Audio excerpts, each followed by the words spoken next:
Halo Kak Vira. Halo Oke, Mas, gimana kabarnya? alhamdulillah sangat baik. Apalagi perjalanan ke sini mau ketemu lagi dengan Infinity Creator. Iya, akhirnya kita Seneng ketemu banget ya. iya. Udah lama ya, sekitar beberapa bulan yang lalu ya 6 kita. bulan. 6 bulan ya. Iya, terakhir Nggak collab di 6 kerasa. bulan yang lalu. Gini, buat teman-teman yang belum tahu siapa Mbak Vira ini, jadi Mbak Vira ini fashion designer, betul ya? Iya. Nah, bisa ceritain nggak sih Mbak, dulu kok bisa sampai terjun ke dunia fashion designer kayak gimana sih? Memang saya senang fashion ya, Heeh. senang karena saya mikir fashion itu kayak sesuatu yang ada yang baru terus, upgrade Oh terus iya gitu sih, loh, nggak ada heeh. matinya Iya, iya, bener-bener. istilahnya. Terus saya masuk ke SMK, terus saya mikir setelah SMK itu bisa langsung kerja. Oh Kan di iya, SMK dapat bekal kan, iya, udah iya, dapat udah skill bekal nih. prakteknya, iya Heeh. bisa langsung kerja, seperti itu. SMK di Malang. SMK di Malang, SMK berapa? SMK Negeri 3. Oh, SMK 3. Iya, di Jalan Surabaya, deket UM situ, Oh. situ. Terus sudah lama kah? Itu saya lulus SMK itu di tahun 2012, terus sempet lanjut di Arfa di Surabaya, Heeh. sekolah desain. Oh, sekolah desain dulu. Iya, sekolah desain dulu 10 bulan, hampir setahun gitu. Setelah Mm-mm. itu saya memberanikan diri membuka brand Di Malang. di Malang. Masih di rumah dulu, belum ada butik, belum ada studio. Jadi masih di rumah, cuman terima jahitan di kerabat-kerabat, teman-teman, keluarga. Tapi kayak aku udah punya brand nih, Iya. gitu loh. Jahit dong di aku, kayak gitu. Iya, betul. Terus awal mula nama Kasavira. Kasavira, Heeh. jadi kayak pengen bikin House of Vira, kayak gitu loh. Oh, I see, I Cuman see, I see. house itu kayak udah ada house of ini, house of Iya. ini. Jadi cari bahasa lain. Sudah mainstream lah ya Ya, istilahnya ya. cari bahasa lain, coba bahasa lain dari house itu apa? Dapatlah casa, artinya rumah. Dari bahasa Itali. Itali. Iya, Casa Vira. Jadi kayak Dalam. rumah Vira gitu loh. Iya, Welcome bener. to Casa Vira. Dalam nih. Nah, pasti kan dulu awal-awal nggak segampang inilah buka Iya. sebuah brand itu ya kan. Iya. Bisa diceritain nggak Pasti awal sih. mulanya bangun brandnya Kasavira ini? Pasti sih semua usaha ya, semua kerjaan tuh pasti nggak instan, nggak ada yang instan. Iya, Pasti sebenarnya dimulai juga. dari nol dulu. Mm-mm. Kasavira juga dulu sebelumnya di rumah. Saya buka di rumah, di depan rumah itu saya rapikan, dibuat kayak studio. Yang penting ada baju yang dimanekin, ada Iya. digantung, Ada sama display fitting lah room. ya? Iya, seperti itu. Tapi di rumah, itu sampai tahun berapa di rumah? Saya buka butik itu baru pindah Malang, buka Mm-mm. studio itu baru di tahun 2019. Tahun Jadi baru 3 2019. tahun punya studio. Sebelumnya bertahun-tahun ya di rumah. Kasaviranya itu gitu. Terus pasti ada nggak sih yang dulu tuh kayak mandang sebelah mata, kayak ngeremehin apa sih? Kayak, nggak mungkin lah kamu bisa Iya. tinggi dengan duniamu yang sekarang gitu. Iya, ya pasti ada sih ngeremehin mungkin Iya, ya. ha-ha. Kayak misal saya narif harganya itu dari awal tuh bukan yang sangat murah gitu loh. Jadi masih agak tengah-tengah. Oh, oke. Jadi pengennya membangun itu dari bukan yang sangat murah, Ha-ha. ngerti nggak sih? Iya, Jadi iya, dari tahu. tengah-tengah. Itu kan orang kayak apaan itu kok segitu bayarnya gitu loh. Padahal kita memperbaiki kualitas, kita cari bahan yang bagus, Iya, benar. produksinya lebih teliti seperti itu. Jadi di awal Anda ini memang apa namanya sudah berani jual kualitas ya? Ya, Bisa ya dibilang mencoba untuk iya, menjual iya kan? kualitas. Padahal di kayak tahun gitu. segitu ya orang yang melek kualitas juga belum terlalu Iya, banyak juga ya iya, kan? gitu. Kan beda dengan anak-anak milenial zaman sekarang ini sudah Iya, tahu udah bedanya tahu, ya kan? ya. Mana yang benar-benar berkualitas dan mana yang Benar. benar-benar ya cuman sekedar murah, Benar, ya benar. ada harga ada rupa lah ya. Nah, terus itu aku kan pernah kepoin Instagramnya Anda nih. Kayaknya sering banget dipakai sama artis. Iya, sih. beberapa kali ya. alhamdulillah. Terus kalau nggak salah aku juga pernah lihat dipakai sama Yemima. Iya, Ya. Indonesian Idol masih Iya. baru itu. Oh. Masih baru berapa bulan? 2 bulan lalu mungkin. Iya? Iya, Nah. masih baru. Awalnya gimana sih kok bisa sampai Jadi baju-bajunya dipakai sama artis-artis? awalnya itu dari sosmed. Memang sosial media dari Instagram. Oke. Sebenarnya sangat membantu ya. Iya Kita sih. bisa posting karya, Iya, kita bisa benar. iklan, promosi itu dari Instagram gitu loh. Iya. Bahkan kita bisa diketahui orang kan juga dari Instagram. Heeh. Jadi memang dari dulu tuh saya sering posting karya-karya. Oh, ini ada bikin baju baru apa. Kadang kalau bajunya belum selesai, apa yang mau diposting, ya udah prosesnya. Oh iya. Kayak gitu. Ya, biar orang tahu ya. Biar orang tahu, oh ini Vira ngapain Vira? Oh ini, oh jahit gitu Iya, loh. biar orang Kayak nggak misal, sekedar iya gitu. misal baju belum selesai proses atau enggak di toko bahan hunting kain. Itu memang sering saya posting sebelumnya. Terus ikut event show di Oh, Malang beberapa kali iya. juga saya posting di sosmed. Kebetulan ada salah satu timnya artis ketemu di Instagram itu. Ketemu Oh. terus ngobrol lah kita. Itu salah satu timnya Mbak Soimah. Oh iya, Itu pertama kali. baru pertama kali. Tahun 2016 pertama kali ketemu artis. Gila, tahun segitu Pertama ya kali, terus kontakan lah sama dia gini-gini. Yeah. Bisa untuk bikinin Mbak Soimah kayak gitu. Tapi dengan syarat saya disuruh kasih desain. Sketsnya dulu kasih pilihan, ada 6 atau 5 gambar gitu. Oh, jadi gini. Anda ini kirim dulu sketsnya. Itu baru dipilih. Iya. Oh, jadi bukan apa namanya? Tadi gambaranku malah gini sih. Anda sudah punya baju nih. Tinggal dikirim dan tinggal pakai. Itu untuk selanjutnya. Tapi kan untuk awal kan orang belum percaya. Oh, belum percaya iya. kayak bener nggak sih ini bikinin gitu. Coba dikirim sketsnya dulu. Atau mungkin juga mau dicek sesuai nggak sketsnya sama hasilnya.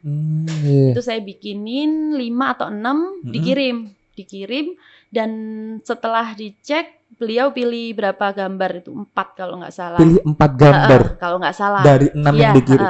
6 terus saya wujudkan. Ternyata responnya positif. Beliau bilang persis sama desainnya, sama sketsnya. Kayak gitu. Setelah Mbak Soimah pakai pertama kali itu, setelah Mbak Soimah pakai saya sempat fitting segala kan ke Indosiar, ketemu segala dan otomatis di sana kan ketemu orang-orang baru. Manajernya artis ini, ketemu asistennya artis ini, kayak gitu. Di belakang itu kita ngobrol, terus ngelihat itu bajunya baju siapa kamu? Oh bisa tuh dipakai ini, oh bisa tuh dipakai ini, gitu.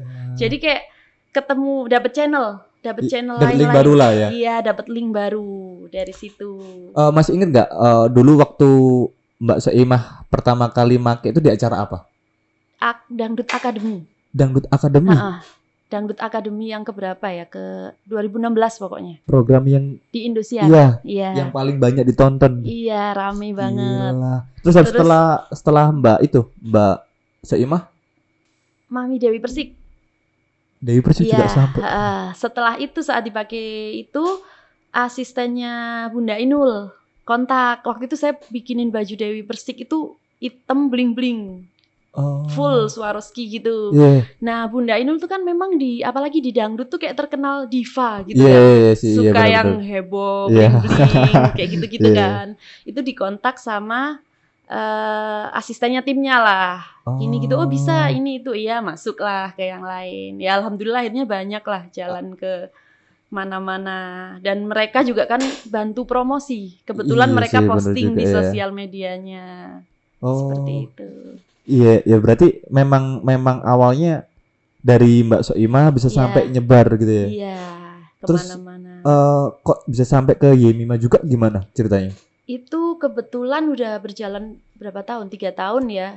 Instagram itu udah mulai agak penuh. Foto-foto dipakai ini, dipakai itu. Mungkin akhirnya timnya waktu itu acara ulang tahun Trans 7 kalau nggak salah dipakai Jemima itu, mungkin timnya itu ngelihat oh ini bisa nih untuk diambil nih untuk desainer salah satu artisnya, kebetulan dapatnya Jemima gitu. Saya seneng sih, emang wah Jemima gitu loh. Waktu itu kan kalau nggak salah lagi boomingnya yang Jemima Challenge kan? Iya, barengan itu. Jadi kayak sering nyetel lagunya waktu itu. Terus tiba-tiba dikontak, seneng banget lah. Iya, aku masih ingat itu waktu itu kayak ini kan Jemima yang lagi viral kan. Iya, terus bener. Aku lihat Instagram aja dengan gila bisa sampai banget, kayak gini ya. Terus artisnya juga pada baik sih, kayak ngerespon, kontak langsung gitu loh. Iya. Oh, langsung kontak kayak misal langsung. Setelah dipakai itu pasti kayak nge-DM terima kasih. Kayak selalu ngasih respon positif gitu loh artis-artisnya itu. Makasih Mbak, bajunya bagus tadi ini. Salam kenal kayak gitu loh. Jadi kayak semakin semangat nih, siapa lagi nih ya. Jadi langsung artisnya ya yang hubungin. Maksudnya terima kasih. Iya, beberapa kali artisnya langsung. Jadi kayak langsung di fallback terus terima kasih gitu loh. Kan seneng banget. Iya sih, bener. Nah, kedepannya nih pengennya kayak gimana sih? Kedepannya ada planning kedepannya nggak sih? Banyak banget planningnya. Banyak banget namanya planning. Kan saya kan butik di Malang, studio. Terus 6 bulan ini kebetulan saya pindah ke Jakarta. Oke. Jadi kayak masih mondar-mandir Malang, 2 minggu Malang, 2 minggu Jakarta. Ya planningnya pengen bisa buka Kasavira di Jakarta sih. Planningnya. Planning Jadi di Malang tetap tetap jalan. jadi kayak bisa membawa, oh ini orang Oh, Malang nih. Kan gitu kan. lokal brand yang go Jadi nasional. ini bener-bener orang Malang nih. Punya cabang di Jakarta. Pengennya seperti itu. Semoga saja. Semoga terwujud. Semoga terwujud. Amin. Terus pengen nggak sih suatu saat itu Anda ini bikin show tunggal gitu? Iya, pengen banget itu. Waktu itu aja show yang terakhir tuh di tahun 2020 di Insert Fashion Award. Itu pengalaman yang paling kayak ditunggu gitu loh. Dari dulu kan show di Malang, Surabaya, kapan ya bisa show di Jakarta? Pernah berarti. Pernah 2020 bulan Maret tahun lalu. Gimana ceritanya? Itu sebelumnya saya sering nonton tahun-tahun sebelumnya kan Insert Fashion Award. Ini gimana masuknya ya? Kok kayak keren banget bisa show di sana, bisa show di Jakarta. Belum pernah. Kok kebetulan di akhir 2019 itu ada salah satu timnya Insert, fashion stylistnya, ngasih DM buat nawarin. Ini mungkin ada 6 atau 8 desainer. Salah satunya kamu, Vira. Sanggup nggak buat show di bulan Maret? Itu ngubunginya bulan apa? Desember. Berarti 3 Masih bulan. Ada 3 bulan. Konsep sudah seperti ini, gini-gini apa siap? Nggak pakai mikir, siap. 3 bulan dikejar deh nanti. Iya. Berapa baju? Kita disuruh bikin 8, tapi yang di show kan 5. Jadi yang 3 buat cadangan. Oh. Karena fittingnya H-1. Fittingnya H-1. Jadi kalau misal ini nggak memungkinkan pakai yang cadangan kayak gitu. Jadi langsung oke, Vira didesain, digambar, diiniin warna segala, ACC yang di ACC ini disuruh ngerubah, ini gini. Udah sampai fix 8, disuruh mewujudkan, difoto. Udah. Ketemu di bulan Maret kata dia gitu. Itu seneng banget sih. Kayak masih mimpi gitu loh, bisa show di Jakarta dan di panggung besar, dilihat se-Indonesia di Trans TV. Yang datang pasti banyak ya. Yang datang ya red carpetnya artis semua gitu loh, kayak kebanggaan banget, alhamdulillah bisa nyampe di sini. Dari awal nyangka nggak sih bakal sejauh ini? Ya alhamdulillah sudah bisa sampai di sini. Tapi keinginannya masih banyak gitu loh, masih terus belajar, masih pengen bisa lebih punya karya-karya yang lebih bagus. Pastilah, cuman ya alhamdulillah bersyukurlah. sampai gak tahu nih mau ngomong apa lagi. Kayak gila sudah sejauh ini ya. Ya alhamdulillah. Padahal tapi masih tetap harus banyak belajar lah. Dari yang senior. Sudah tinggal cuman berapa tahun ya? Dari 2000 berapa tadi? 2014. Kasaviranya. 2014 ke 2021. 7 tahun. Iya, 7 tahun. 7 tahun sudah sebanyak ini prestasi yang ditorehkan. Terus mungkin ada nggak sih pesan buat teman-teman yang di luar sana mungkin yang kekurangan, yang butuh motivasi lebih biar bisa jadi Kak Vira selanjutnya mungkin? Waktu itu sempat baca ada tulisan gitu berapa tahun yang lalu.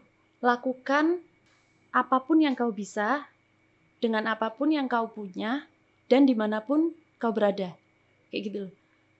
Jadi kayak misal awal menjahit tuh kan nggak punya modal. Modalnya mesin jahit 1.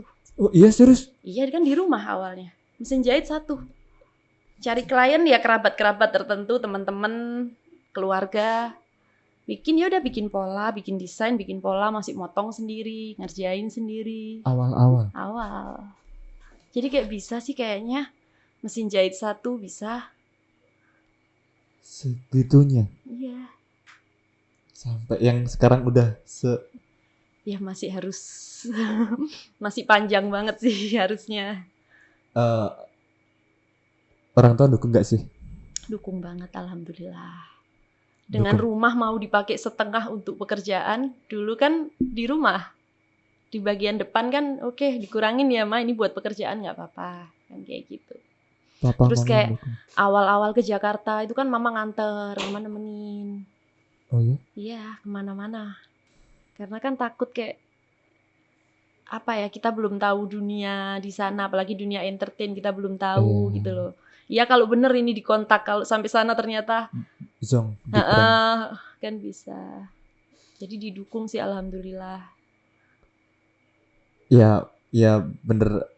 Ya mungkin tanpa dukungan orang tua juga nggak mungkin sampai Iya, sejauh ini ya. pasti sangat mendukung, keluarga mendukung. Gila. Ya keren loh, serius keren. Dalam waktu 7 tahun, Anda ini sudah bisa sampai di titik ini, menurutku itu kayak pencapaian yang luar biasa. Di sisi lain, anak-anak zaman sekarang kebanyakan itu tidak pernah menghargai sebuah proses, Minta instan. tapi Anda ini sebaliknya. Anda ini Sebenarnya semua pekerjaan ya. Kadang-kadang saya sempat iri sama kayak makeup artist nih. Enak ya nggak dikejar deadline. Cuman ngatur jadwal. Kan gitu ya kita mikirnya. Padahal tanggung jawab di hari H itu lebih besar makeup artist daripada kita. iya sih bener juga sih. Fotografer. Kita kan Iya. mikir enak, tapi fotografer hari H masih full Iya, kerjaannya. Iya. Make up kayak make upin 3 jam selesai pulang. Make upin 3 jam. Padahal tanggung jawabnya lebih besar. Kita ngerjain baju bisa dicicil sebulan. Hari ini jahit lengan, besok jahit ini. Iya bener. Ini make up hari H, mau nggak mau apapun yang terjadi dia harus datang. Iya bener. Gitu loh. Iya. Jadi pasti ada tanggung jawab yang besar sih di setiap pekerjaan itu sih. Dan Anda menanggung itu. Iya pasti, semua orang yang bekerja pasti menanggung. Dan Anda berkomitmen penuh ya. Iya. Gini sih, dari beberapa teman-teman yang kemarin kita undang, jujur aja pembahasan ini yang menurutku menginspirasi sekali. Masa? Ya, soalnya tidak banyak Mbak Fira, tidak banyak orang-orang di luar sana yang berani mewujudkan mimpi seperti Mbak Fira. Ya, Serius. alhamdulillah, tercapai Kayak- sedikit-sedikit, Iya, kan pelan-pelan. step by step nih prosesnya, susah senengnya Iya. dijalanin kayak gitu kan. Tidak banyak orang yang mau menerima itu sebenarnya. Ya mungkin. Iya nggak sih? Baik, Ya terus kayak waktu baru lulus, mungkin saya kehilangan banyak waktu. iya bener. Jadi kayak baru lulus teman-teman masih menikmati, ayo baru lulus nih, kuliahnya tahun depan aja, kita main dulu. Kan ada kan Iya. saat itu. Ada, Ya itu saya nggak ada. ikut main deh, masuk Arfa deh sebentar, dapat 10 bulan. Setelah lulus kayaknya langsung deh, karena mama juga sempat nasehatin jangan pakai dikasih jeda, nanti keenakan main. Iya, jadi kayak males gak sih? Iya, jadi mama bilang lulus mah tahun depan aja masuk Arfa, jangan, kata mama. Kamu nanti enak loh, setahun main malah males, belum tentu kepikiran untuk ngelanjutin. Bener itu. Jadi nggak apa-apa, waktunya hilang berapa tahun nggak apa-apa. Gini, Anda pernah denger ini nggak sih? Marshmallow test. Iya. Pernah denger? Nah, jadi kan marshmallow test itu buat teman-teman yang belum tahu, jadi marshmallow test itu kayak di suatu ruangan itu ini percobaan ya. Jadi di satu ruangan itu ada beberapa anak kecil.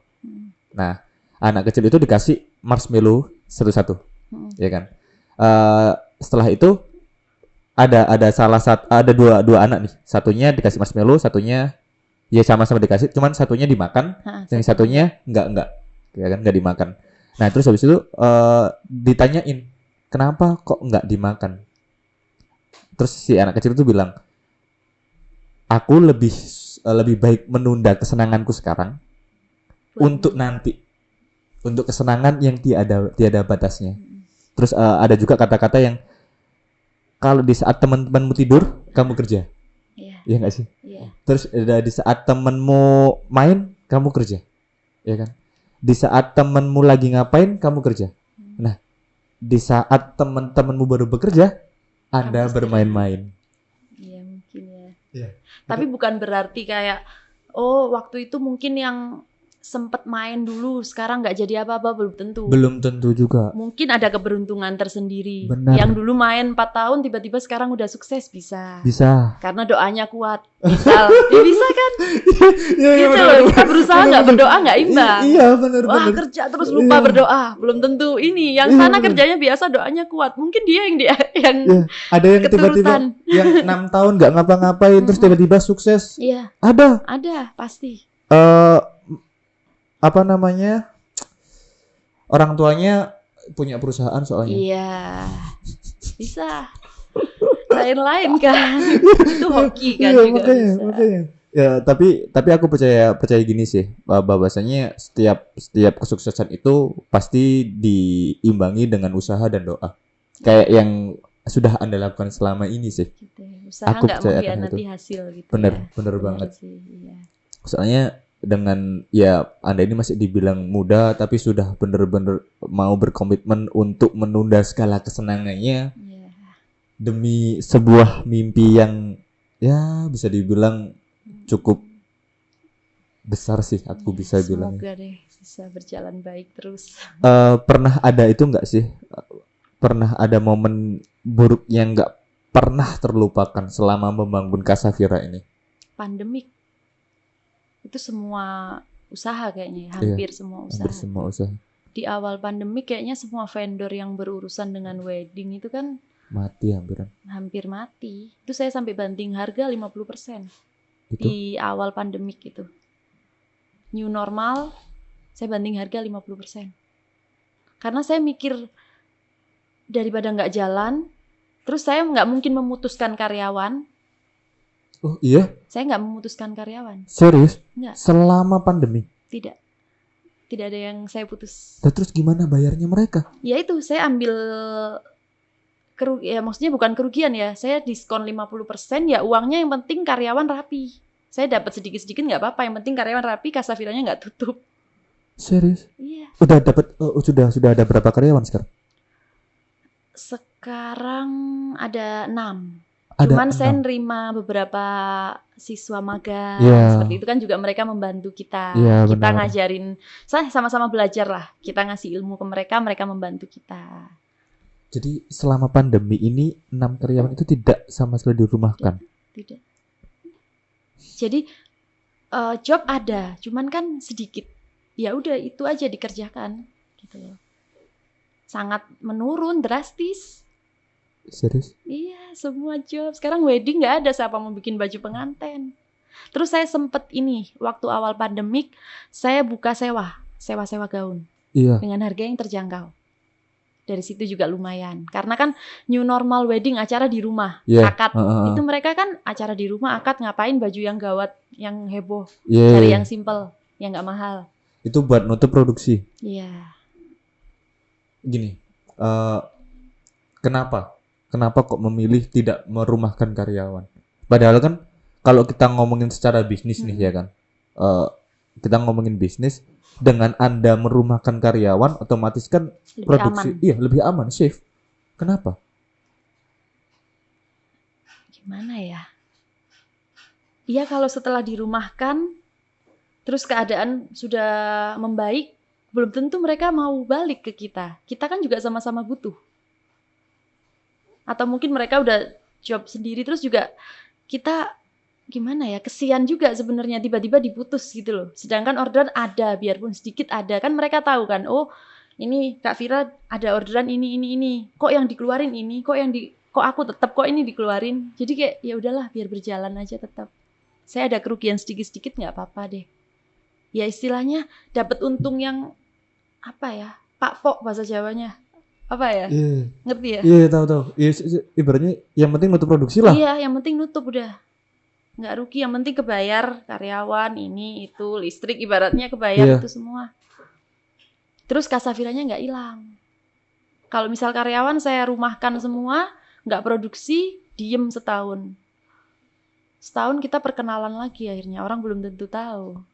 Iya juga sih, iya benar juga sih. Sampai waktu pandemik awal tuh kayak saya collab photoshoot pakai gaun yang ada, kayak biar kita tetap update, tetap ada lah ya, tetap eksis. beberapa karyawannya yang paling lama kerja sudah berapa tahun sih? Ada yang dari awal.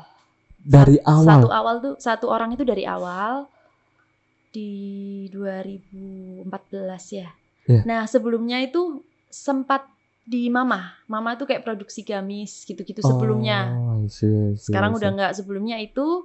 Dan kata Mama, udah ini Vira buka sama Vira aja gitu loh. Itu ada satu yang dari awal, yang satunya ada lagi satu itu teman sendiri. Teman seangkatan ya, sebaya di sekolah. Iya, teman SMK seangkatan di sekolah. Jadi beberapa karyawan Kak Safira ini memang orang-orang terdekat ya? Iya, ya kadang waktu itu saya butuh lagi inian dikejar deadline, kayak ada ini nggak buka lowongan, ada yang daftar kan, kita tes dulu biasanya. Saya tes dulu 7 hari kerja, kalau cocok baru lanjut gitu loh. Jadi 7 hari itu kayak percobaan ya, di masa percobaan. Training. Saya jawab di hari ke-7 kayak gitu. Itu orang baru juga ada. Terus beberapa yang kayak freelance, kayak orang bagian payet, bagian bikin bordir gitu-gitu kan, nggak kerja di butik. Ya kayak freelance. Bordir nggak semua orang pakai. Ketika saya butuh baru saya kontak gitu. Jadi dengan secara tidak langsung sebenarnya usaha Anda ini juga menyerap beberapa tenaga kerja yang ada di sekitar ya? Iya. Keren. Ya aku sampai nggak kepikiran aja tadi. Ya kalau kita sebagai pembisnis kan otomatis masih mikirin untung nih ya kan. Ya bisa aja kan dikurangin karyawan buat yang penting. Kasian juga sih sebenarnya ya. Ya itu loh. Iya mungkin beberapa orang yang sukses itu punya perasaan yang seperti itu. Kasian dan mikir buat kitanya juga. Gitu loh. Iya sih. Ya bener juga sih. Sama butuh, dia butuh kita butuh dia. Oke. Terakhir nih Kak Vira.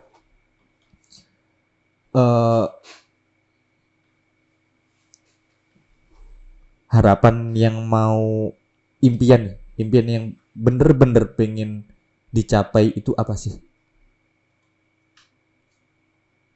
Yang pengen banget dari kecil. Banyak banget. Satu aja. Pasti ini seru. Ya show tunggal itu. Pengen banget, belum keturutan. Coming soon ya, insya Allah. Ya, semoga saja secepatnya Kak Vira ini bisa show tunggal lah ya. Waktu itu nonton show-nya Ana Avanti di Surabaya berapa tahun yang lalu. Itu sampai nangis saya. Kenapa? Wah, keren banget gitu loh. Mungkin nggak sih kita kayak gitu? Terus di akhir show-nya Ana Avanti gandengan sama mamanya. Kayak ini support sistemku gitu loh. Itu bener-bener semua orang pegang HP, video, foto, itu saya nangis. Malah nggak dapet video waktu itu keluar apa enggak. Jadi waktu baju-bajunya keluar oke, keren. Begitu kayak desainernya keluar, ini nyata ini. Bisa nggak sih kita gitu? Itu sampai nangis. Bener-bener teman-teman nih video, ini yang di sini nangis. Keren banget gitu loh. Nggak gampang kan? Iya benar juga sih. Nggak gampang di titik itu. Tapi ya itu tadi balik lagi, kita nggak boleh gampang nyerah untuk ngapai sebuah mimpi sih. Benar sih. Oke deh, terima kasih Kak Vira atas waktunya sudah mau hadir di tempat kita yang sederhana ini. Terima kasih juga udah nyampe akhirnya diundang ke sini, main langsung ke studio. Semoga dengan apa yang kita obrolin tadi bisa lebih memotivasi teman-teman kita yang di luar sana, biar setidaknya mereka tahulah harus ngapain setelah ini. Mereka tahulah harus bahwasanya mimpi itu harus diwujudkan gitu loh. Dan lebih semangat lagi. Bener-bener banget. Aku sampai jujur aja ini sampai masih bingung mau kayak gimana denger ceritanya tadi yang kayak wah gila segininya ya buat buka sebuah fashion designer. Aku kadang tuh mikir kayak fashion designer cuma gini doang ya. Alah cuma jahit dan segala macem. Kayak gini ya. Ternyata setelah Anda dari cerita kayak iya nggak mungkin bahkan aku lebih memilih jadi fotografer aja. ketimbang harus jadi fashion designer yang harus gambar, harus masih ini detail dan segala macam. Aduh, sudah lama. Saya nggak sanggup jadi fotografer. Nomor 1 gaptek. Suruh ngedit, aduh. Oke. Sudah. Terima kasih banyak ya Kak Vira. Juga. Yeay.